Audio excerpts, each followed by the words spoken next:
people, welcome to One People with Rakshita. In this episode, we talk about how our body has an innate ability to heal itself, provided we supply it with the right ingredients. Right ingredients in terms of the food we eat, the thoughts we think of, and the actions we take. Today's guest is an integrative nutritionist and a health coach. She has helped over 20,000 people in the span of her 14-year-long career. Apart from that, she helps her clients deal with problems like PCOS, diabetes, thyroid, and so many more. She has authored 3 books in the span of less than 3 years. Please join me in welcoming Neha Ranglani. Hi, Neha. Welcome on One People with Rakshita. I'm so glad to have you on board with me today. How are you doing? Hi, Rakshita. I'm doing good. Thank you so much for having me. It's a pleasure, and I'm so excited for this podcast today. Chat with you and talk about some fun stuff about health and life. Lovely. So before we start on that fun discussion of health and life, why don't you tell me a little bit about who is Neha? Don't tell me that what you do. Don't tell me about your history. Just who is Neha as a person? So, well, Neha is I think if I have to just describe my life right now and me right now, then Neha is a soul on a journey because that's what I'm feeling the most currently in my life, and I feel just the soul expansion happening in so many ways, in so many areas of my life, and so many life lessons that I've been learning in the last 1 year through pain, through happiness, through through people around me, just everything. I feel, if you have to ask who's Neha right now, Neha is just experiencing life. Neha is a soul in a human body who's actually just experiencing life right now for what it is. Tell me a little bit about your journey. How you became a nutritionist, a health coach. What has your journey been like? How you were as a little child? What all things, transitions happen? And what made you embark on this journey of changing lives of people through health? Well, now you're asking who's Neha Ranglani, so now I'll tell you what I do. Yes. Well, I'm an integrative health coach. I'm currently studying functional medicine, so it's about going to the root of every issue because the kind of medical system we live in today, it's all about managing diseases, but seldom people talk about reversing conditions and talking about how your body has this capacity to heal. So I always believed in that from day one. I took up nutrition because it was passion. Food was passion. I had health was not passion. Food was passion. So I took up nutrition because I thought I'll be close to food. But what kind of food I'll be close to, I didn't know. Little did I know it's going to change my life forever, and it did. How? For the good, for the best, rather, for the best, because I was this junk loving kid. And junk in those times, definition of junk for us was not pizzas and burgers. It was more about breads and Maggies and, just eating fried stuff, ghar ka samosa, aloo fry, coming from a Sindhi background, aloo took, all of that. So there was a lot of focus on taste as a kid.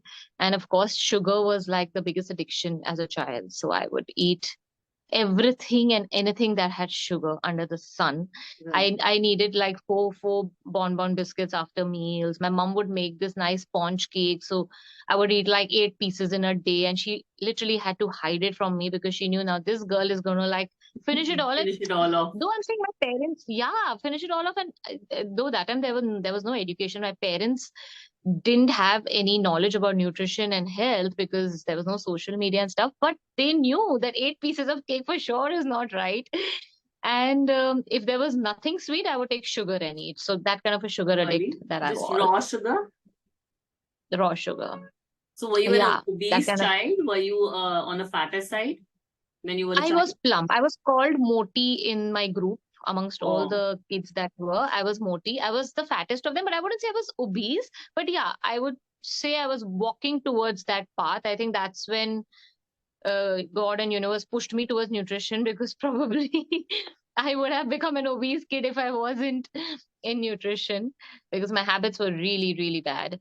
I was not into cokes and drinks and none of those, but just food, like rich food, sugar, fried, all of that was like my staple, and never thought about it, right? Because again, like I said, social media was nothing that time. There was no social media, there were no smartphones, there was no education that, you need to take care of your body, you need to take care of your health. Going higher in fat percentage in your body can lead to health issues. Nobody ever told you that. All you knew was you need to look good. And you would see these actresses on screen and you'll be like, Yeah. wow, these people are from another planet only, because we too can never be like them. And we cannot have a body because they to do strict dieting, they do True. all of that.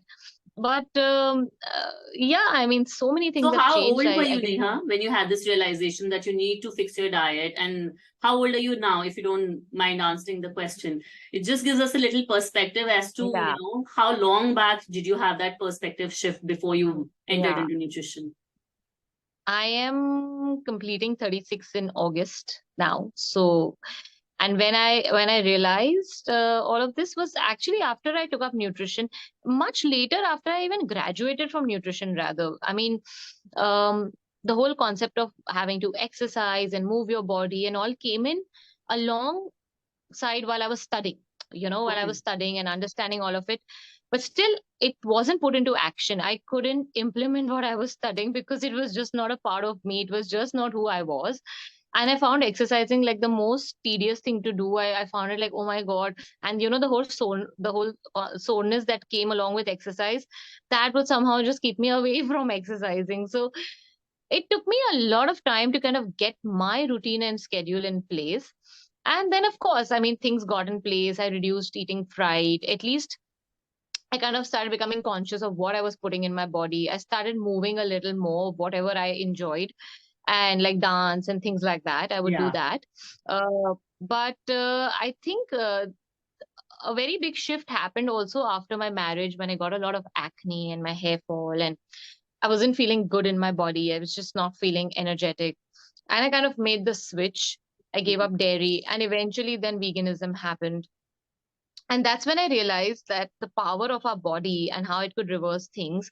Alongside, while I was also dealing with my clients and I was telling them what changes to make, I started seeing their bodies transforming and reversing conditions. And I'm like, wow, our body is miraculous. I mean, I was very good at inputting my knowledge onto the paper and Yeah. convincing and motivating people to do well. All I Theoretical had to do stuff. was put it on myself, and there was this guilt which would really eat me up initially when I just became a nutritionist. Like, Neha, you're just telling people what to do, what to eat.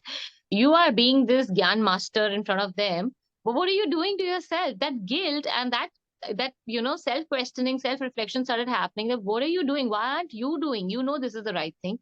I mean, I had taken up a job in a gym. The first job was in a very popular gym close to my house, and people would work out, but I wouldn't. I had free. I mean, I could work out for free over there because I was working there, but I wouldn't use those services. So then, these questions started popping up, that why are you not doing this for yourself? And then eventually, once I got married, my husband also, kind of motivated me a lot, because he was a lot into exercising, and Okay. just his diet wasn't that clean. I cleaned up his diet after we got married, but yeah, he was into fitness. Like, he always would work out and things like that. So I think it just rubbed on well for each other, and we kind of helped each other. I helped him to clean up his diet. He helped me to kind of get more motivated towards exercise and be more regular with it. And things then, of course, it was gradual. It wasn't a sudden shift, but it was gradual, and then it became a part of me. This is wonderful, Neha. You're talking about your husband, you're talking about you influencing each other in a relationship and invariably having a positive influence. So, before we move ahead, I wanted to understand. I know relationships are integral part of our life, but how strong does an influence a relationship or marriage or partnership plays in overall well-being of a human being, including the diet part of it? Yeah, I think I'll start with the diet part. I feel, when you get married to somebody, to your partner, you're literally unknowingly having a huge impact on each other in kind of mirroring what you both do, because you're kind of living life together. And especially when you're newly married, you're spending a lot of time together, you're socializing together, you're meeting people, you're creating new connections, new friendships. And I think that's the time, what I've seen in a lot of couples, they rub each other in a very wrong way, in terms of, if one doesn't drink, the other partner will put the spouse in the habit of drinking, or will force them to, kind of maybe Have smoke a or drink, drink or yeah, eat join non-veg. me. Yeah, join me. Yeah, I don't want to do it alone. Okay, one drink. And that's how you shift your habits for the wrong. I mean, today you have good habits, say you're not into drinking, not into smoking, you don't have any vices, and then suddenly your partner is sort of convincing you to try it. And then, you also want to, you're newly married, so you want your marriage to be like, very rosy and nice. So you want to please your partner, you want to do things for them. And that's the time I see a lot of people do wrong things with themselves, just in the lieu of pleasing their partner, or in the whole thing, like, okay, I'm just married, I need to do this for my partner. You don't need to do that for your partner. I mean, you don't need to pick up and fall into wrong habits just because you've gotten married. So this happens a lot. Also, eating out happens a lot, socializing happens a lot. So when people are going out, you're eating too much. Again, here food choices matter. For somebody, somebody wants to eat Indian and rich food and oily and greasy food, and somebody just wants to eat a salad, and then you find a middle ground. But most probably what happens is, I've seen couples tilt towards the wrong habits faster, Faster. because again, it's Why more is that? easier. Why is that? I Because understand today, that, new marriage in any case is a pressure, and people want yeah, to be happy together. They want to enjoy things together. yeah, So, somewhere also down the line, I realized that bad options are more readily available as compared to good options. So, rather than yeah, struggling and finding the healthy food and spending time on that, people rather, young couples would rather have something, they both enjoy, savor, and have a good time. Because, of yeah. course, we all know junk food is yummy. So, how to avoid that situation? See, I'll tell you what happens is, today, say, for example, I love eating salads when I go out, or love eating healthy, but my partner doesn't. My partner wants to eat cheese and, you know, rich, creamy, loaded food. Yeah. Um, it's very difficult for me to convince them to eat a salad, right? Initially, because it's like a big switch. But Yeah. it's easier for them to convince me to have one piece of pizza, or maybe a little bit of the heavy food that they are eating, because it my palate can still take it. Their palate will not be able to take the salad initially, or not be able to take the healthy food initially, because they don't have they haven't tasted it, or they're just not used to eating it. And then what Right. you feel, oh my god, if I put him or her through that, they might just be hungry, they may not feel full, and they may not feel satiated. So you don't Yeah. want your partner to go hungry as well, right? Yeah. So there's a guilt, and there's, you want to sacrifice, you want to please your partner, so you do things for your partner. And that's what I've seen. A lot of couples gain a lot of weight after marriage, both of them. And Yes. I see them before marriage, and once they come back, and I'm like, in 3 months, what happened to you all? Did you think that food is getting over, and you're never gonna get food again? Like, what did you guys just do? And they label it And as they come back saying happiness. that, You're extremely happy after getting married, and that's why you're just enjoying food even more, be it food or be it environment. People label it as happiness of being newly married. I don't know if it's happiness, or it's just not taking care of yourself, just letting loose, and Yeah. not being mindful of what you put in your mouth. And that happens to everybody, like Mhm. literally everybody. I think when I also got married, in the first 2 3 months, I gained 2 3 kgs, and I felt that, because of course it was a change in the house. There were a lot of invitations, there was socializing, so many things were happening. So, but when I realized, oh my god, I've put on 2 3 kgs, I need to get off, Yeah. that's when I took care, and I started. And my husband would have junk food, what was made at home, like cheese toast and fried, because it's a very typical Sindhi thing. Everybody kind of makes it, and I'm talking about like almost a decade back. So what happens is, I suddenly felt like, no, no, this is not my lifestyle, because by then already I had made a little shift in my eating habits. It's By the time I got married, that little shift had come in, and fried and all was almost out, and I wanted to be mindful and conscious of what I was eating. So I'm like, no, I don't think I can do this fried and all business every day. I can't have a glass of Coke, or those packet juices with meals every day. And they would do that like so often. So I was like, you know what? No, I don't think I can do that. And I just very calmly would not choose those foods that were kept on the table. So my husband started noticing, and he was like, "You're not eating this. You're not having this." I'm like, "No, I don't feel like." What happened is, I never told him you should not do this. yeah. He It was started very noticing. rare I would tell him, don't eat this, don't eat that. I just stopped choosing that for myself on the table. And that stirred a guilt in him that, oh my God, why am I eating this? I also don't want to increase my fat percentage. I also want to stay healthy. And that kind of rubbed it on him. And then he started saying no for things like that. No, I don't want fried. Okay, I don't want to have like a aerated drink every time with a meal or with something. Then it started happening from like 4 times a week to like maybe once a week for him and things like that, and that's where I saw the shift. It was never that I had to pester him or coach him or shout at him and be like, don't eat this. That's where, in a companionship, good habits or bad habits rub off very easily. So once, if Yeah. you are in a partnership and it's a healthy partnership where you guys are communicating, so automatically how one person is behaving, doing, acting, feeling will rub off on the partner as well. And that will Yeah. transcend in their lives. So I think you're very, Yeah. very rightly you're saying that despite of you not saying anything to him, he started adapting your, little shift in the diet, your changes, and Yeah. taking note Yeah. of your having healthy, good food. You speak a lot about primary food and secondary foods. So shed a little bit of light as to what these are, because this is the first time I'm hearing of these two separate concepts. For me, food is food. Food is a concept, it's healthy or unhealthy. Apart from that, whatever else is there is part of, our internal personal growth. But when I was watching your TEDx talk, I came across this very interesting concept. Tell me a little bit about that. So, well, the food that you eat on your plate is actually secondary. You may be like, oh my God, all this while we thought food was the most important thing to stay healthy. But Yeah. not really. Not really, because, there are times when we are so fulfilled in our life in so many areas, and we eat food just to fuel our body, and we're still very healthy. So, primary food basically is everything that fuels you apart from your actual food, which is your career, your relationships, self care, self love, your environment, work environment, home environment, spirituality. What are you doing um, above and beyond your capacity for a bigger purpose, for mankind around you? What is your purpose? Are you living your purpose?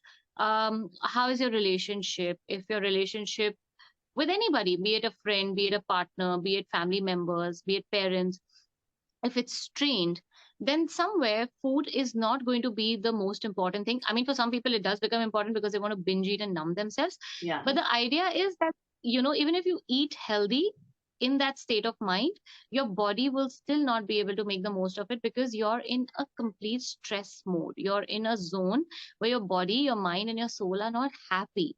And when they're not, they're producing chemicals which are sort of toxic, or so I wouldn't say negative, but say when you're angry, when you're upset, when you're sad, your body produces different chemicals and different hormones, and they do not allow your body to make use of the food that you're eating, so you don't enjoy your food. Versus, think of it, you're having a good time with friends, you're enjoying, you're chilling, maybe you're out for a vacation, or you're just having a good time in general, maybe with your partner, anybody. That's the time where even if you eat something unhealthy, you don't get bloated, you don't feel like heavy, because your body's in a state of absorbing it and making the most of it, because you're mentally, emotionally in a very happy state of mind, and you're in a zone where your body is functioning at its best. Okay. So that's why when we talk about primary foods, we look at a lot of aspects which maybe are not fulfilling you. Maybe there are a lot of things which are bogging you down in your life.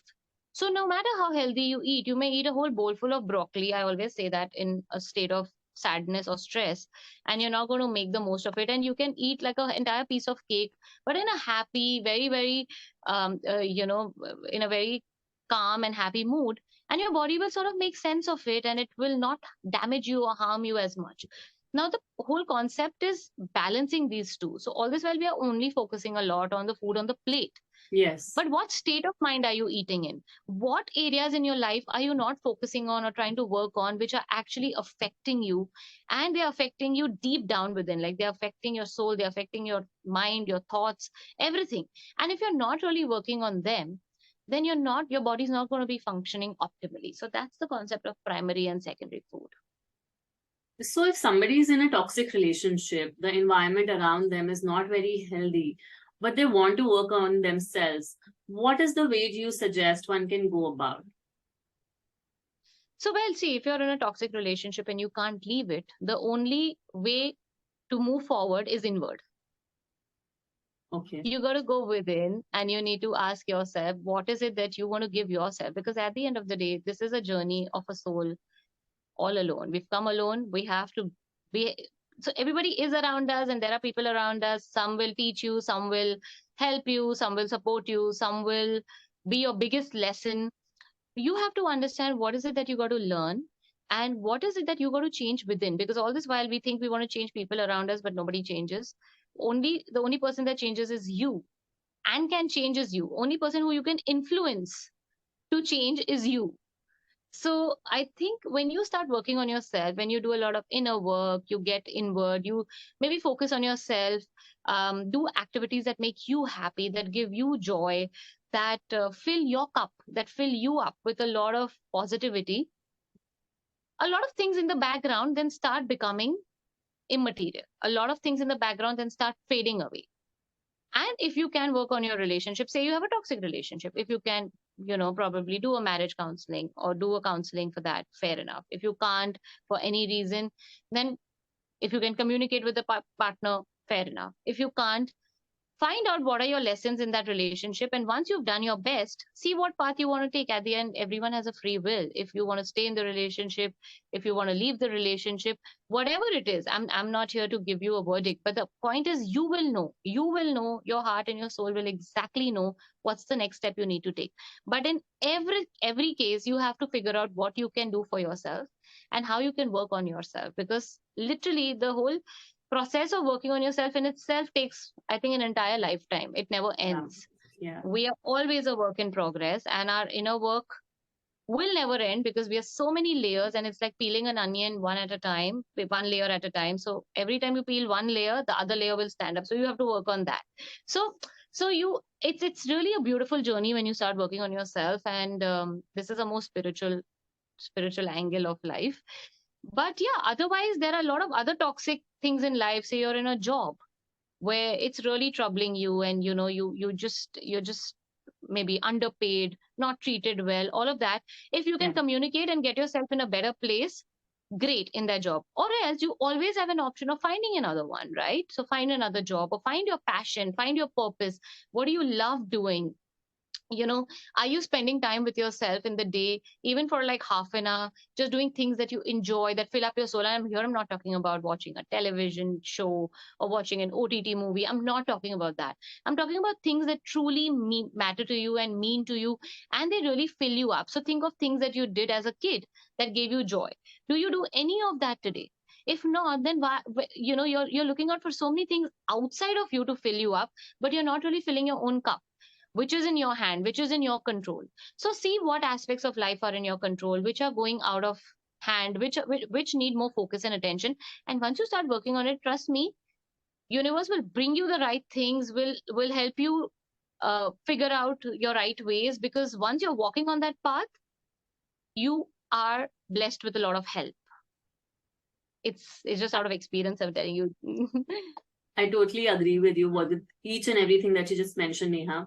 But I have a little apprehension. We talk about inner work. We talk about taking time out for ourselves and trying to find the passion. Um, for a young person who is just fresh out of college and is stepping out and is in the hustle, literally and hustle to figure life out, what would you suggest is an ideal journey when you talk about, say, spirituality, when you talk about health, nutrition, when you talk about joy, finding that inner joy as to what you do?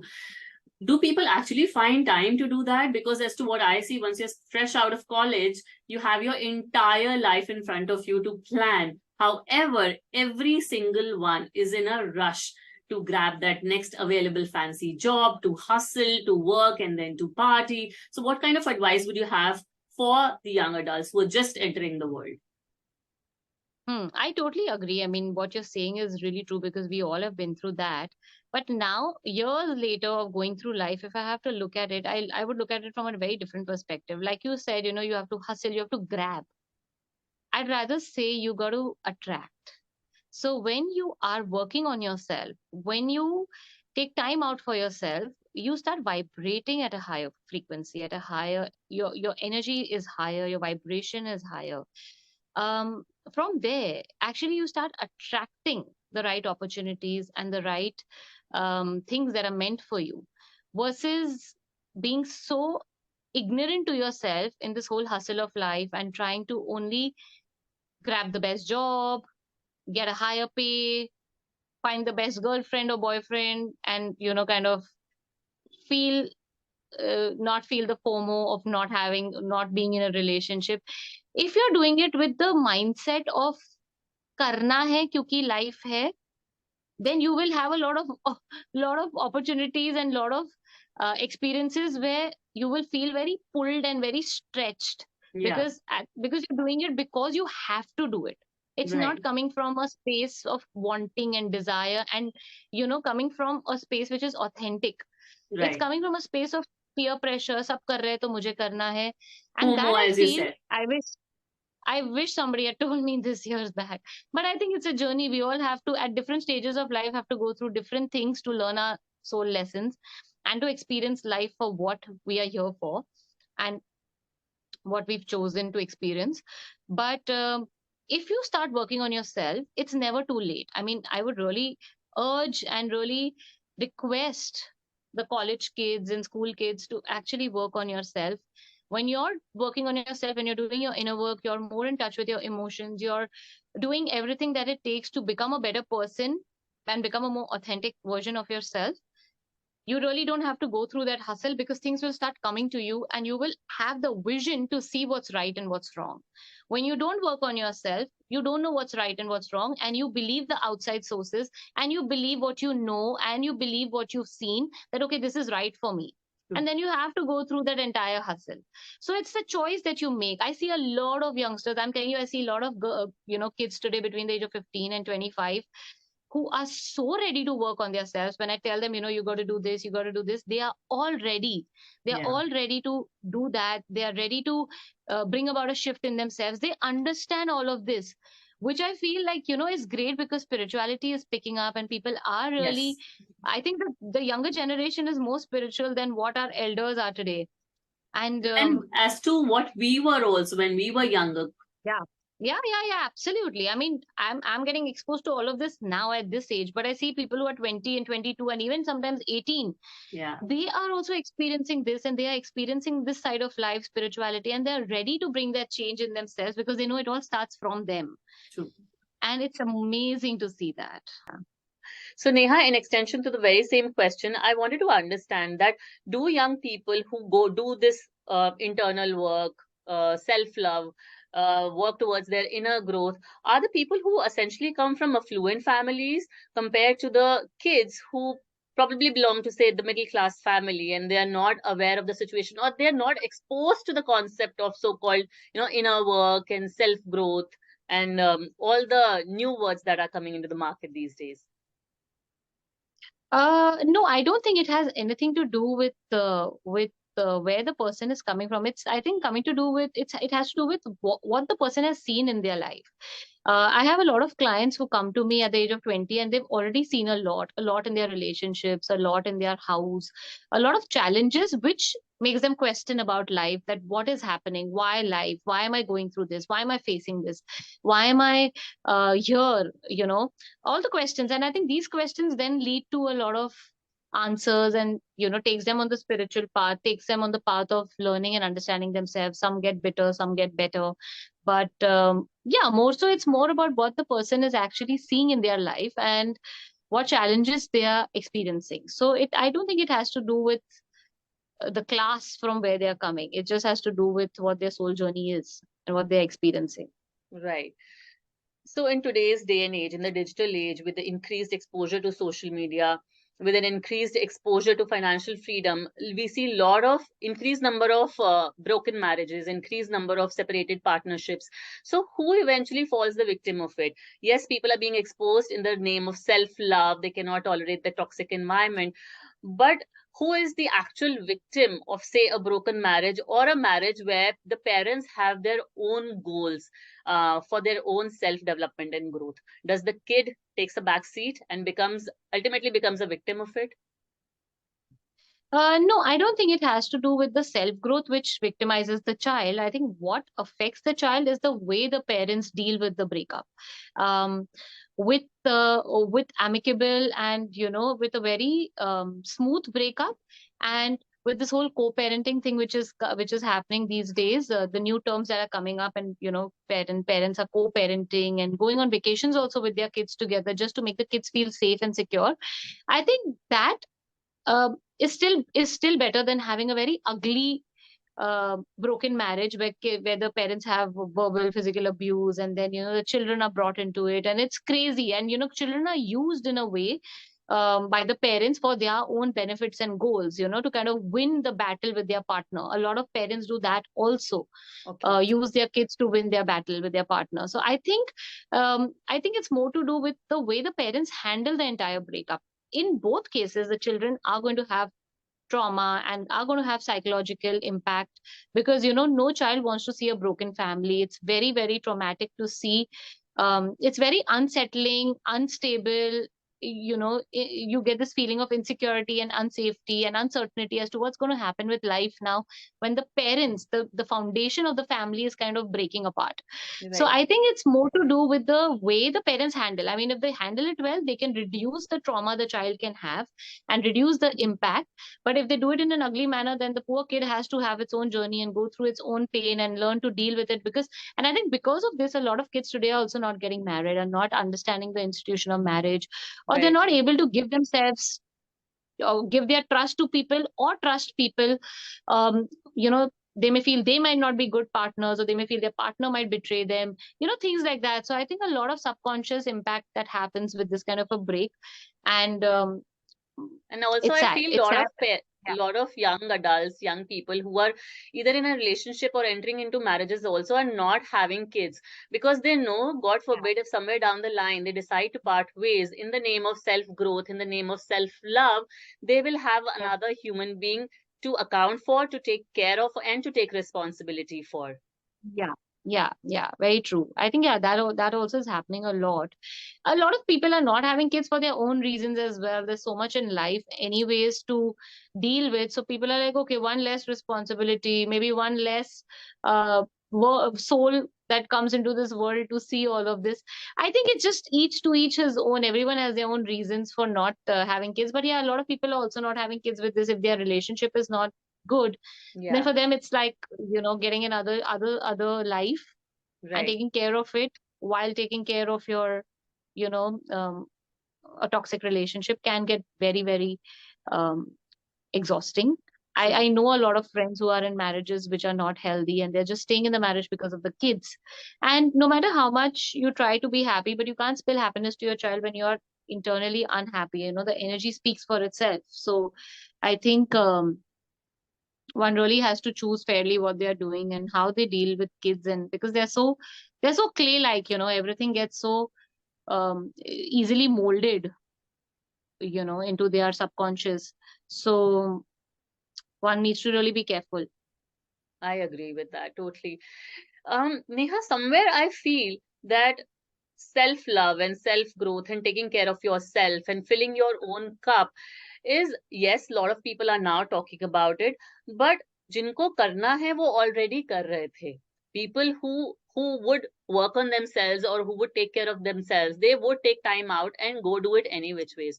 And जो लोग नहीं कर रहे थे, be it mothers and fathers providing for the families, mothers constantly working day in and day out, providing for their families, tending to their kids, are still doing it. And even if this, they try to explore this relatively new concept to them, self love, yes, they have the guilt internally, but also they do get taunted by the people around, be it the husband, be it the family, or kahin na kahin koi aate jate tana maar hi jata hai. So where do you think this self love concept is fitting in today's scenario? Yes, it's increasing, but where it is right now? Well, I feel this whole tana marroing thing is there, but and you may feel the guilt because we all have been conditioned कि दूसरों का ध्यान रखो, सब कुछ दूसरों के लिए करो, put others first. But you cannot put others first till you're not filling up. I mean, you can only provide a certain amount of supply till it's there. After that, you're going to get exhausted. So post that supply, You're not going to have anything to give to anybody. So it's all about filling yourself up to a point where you know that you are so fulfilled within that from this space, I'm happy to give others. I'm not exhausted within. I have my supply, my share of, I'm constantly filling my supply so that I can give it for people outside who are demanding that from me. Yeah. But I think that is very important, and that guilt has to go out, because no matter how much tana kusi, whatever is happening around you, once you're educated that this is something that is important for my health and for the health of the family and for people around me. Because if I don't do this, then I'll get passively aggressive. I'll get angry with things. You've seen mothers, you've seen parents after a certain age, they just can't do. After that, they're Yeah. exhausted. They're like, Yeah. you know what, apna jaake dekh lo. They become very aggressive, rigid, because they've not really filled themselves up and they're constantly frustrated. They're so unfulfilled within that, for them now to take care of others is like, I just can't do it, I because can't do it. Yeah. Supply भी खत्म हो गया और उसने अपने आप को refill नहीं किया, कभी भी नहीं किया. You were only giving of what you had, Wow. but you never Yeah. gave it to yourself. Yeah. And because you That's never so gave it to right. yourself, you got exhausted, and then you cannot. Then everything becomes chit. Small things becomes frustrating, because now there's nothing to feel happy within. You've not felt that happiness for yourself. You Right. only gave happiness to others. Try to give it to others without giving it to yourself. Right. So I think one needs to understand that this is important for your health, for the health of the family, for people around you, and for a long term constant supply of giving to people around you, so that it doesn't get over. Right? So you've got to keep refilling yourself. So get the guilt out. Initially hoga thoda guilt. Initially you'll feel like, oh my God, I'm spending time for myself where I should be doing this for my child or whatever. It will come in. But eventually, once you tell yourself, no, this is important for me as well. This is important for my child's health, because when I'm happy, my child will be happy. When I'm happy, I'll be a happier partner in my relationship. All of that. Then you stop feeling guilty, and the outside noises don't affect you so much, because you're doing it from a space of self-love Yeah. and love for others, not out of selfishness. Yeah. Right? So, In and fact, I you're trying wanted to to keep a touch. balance. Yeah, I wanted to touch upon that. Does self-love also, for the people who were already doing things for themselves, does it borderline selfishness as well sometimes? Like, wherein people, we live in a social construct, right? We talk about kindness, we talk about generosity, we talk about, providing for others. We talk about, we spoke about spirituality, you and me, what are we contributing to the world? So where does self-love, where we are talking primarily about our internal growth, self-growth, comes in the construct of being generous, thinking about the bigger picture, giving out to the world? Where does self-love fit in that? I think we all contribute to collective consciousness, right? So when we love ourselves, we are actually loving God, because we all are a part of the source. We all are a part of that one power up there, right? So when we love ourselves, and then from there we give love to others, we're literally loving God in a lot of ways. But now, a lot of people, in the name of self love, may overdo it and not Yeah. see things around them. And that turns into selfishness. So basically, self love is not selfish. It's Okay. the balance you create. You need to take care of people around you. You have responsibilities. You have certain people who are dependent on you, and you need to do things for them. Great. But if you only keep doing that for them and not for yourself, you're not honoring yourself. But say you move to the other side of the spectrum, and you're only doing for yourself, and you're ignoring people and your responsibilities around you. Now that Right. is selfishness. And this is lack of self-love, and that is selfishness. Now you need to find a balance in between, which is, okay, I love my family, but this is something that I need to do for myself, because gives me joy, and I Yeah. want to feel happy, and I want to feel love. I want to give myself that love and happiness, right? So you do that, and from there you do for others as well. But now, if you're only doing for yourself and you're not doing for others, then you're literally behaving selfish. So where is that balance in your life? You Yeah. need to find that. You don't need to go on any side of that spectrum. You need to be in the center, and you Right. need to tell yourself that, okay, this is important, and everyone will know what works for them, what is important for them. It's not, it's not one size fits all. For me, my definition of self-love and joy will be different. For somebody else, it will be different. But whatever defines your self-love and your definition of joy, the more you indulge in that, the more you spare time for yourself, the more you do things for yourself, you're a better person in every relationship, in your work, in your family, in the society, you are a better person. You are Yeah. just a better person, and you handle things better. You deal with situations better. You are more giving from a space of wanting to give rather than having to give as a responsibility. Right. It becomes You want something to, related to willingness rather than a yeah, necessity or something which you're yeah, doing because you have to do. yeah. You don't see it as a burden anymore. You Right. start seeing it as a part of your life, but then you understand that it's it's all a part of life. It's not something that you're forced to do. It's not something that you're pushed into. When you start taking care of yourself from that space, you start doing it with a lot of understanding and a lot of love. Yeah. I think it was lovely, Neha. To everybody listening this podcast, Neha is a nutritionist. She is a health coach. She practices integrative medicine and she has helped over 20,000 people in her long career of 14 years. She has also authored 3 books in the span less than 3 years. So I think, Neha, thank you so much. It's been such a wonderful and candid chat. How did you enjoy your conversation with One People and me? It was amazing, Rakshita. Thank you so much, because we always talk about food and exercise as, as major important factors for health, but we really do not consider all of this, which is self-love, inner work, and just doing the work on yourself and keeping yourself first. Most people don't really understand that because that's one of the most important aspects of health, and people really neglect that. Yeah. And I think this conversation is going to help a lot of people understand what they need to do for themselves Absolutely. Yeah. to be mentally, emotionally, spiritually, and physically healthy. So I think it was fun. It was great. It was a great conversation. I loved it. That's it, guys. Hope you enjoyed this chat of mine with Neha. And if you did, do not forget to follow and rate this podcast. We go live on Spotify every Saturday with a brand new guest, brand new knowledge that you can imbibe in your life. Apart from that, do not forget to share this podcast with your friends and family. And don't forget to check out the video, which will be live on YouTube on Monday. Till then, it's me, Rakshita, saying bye bye.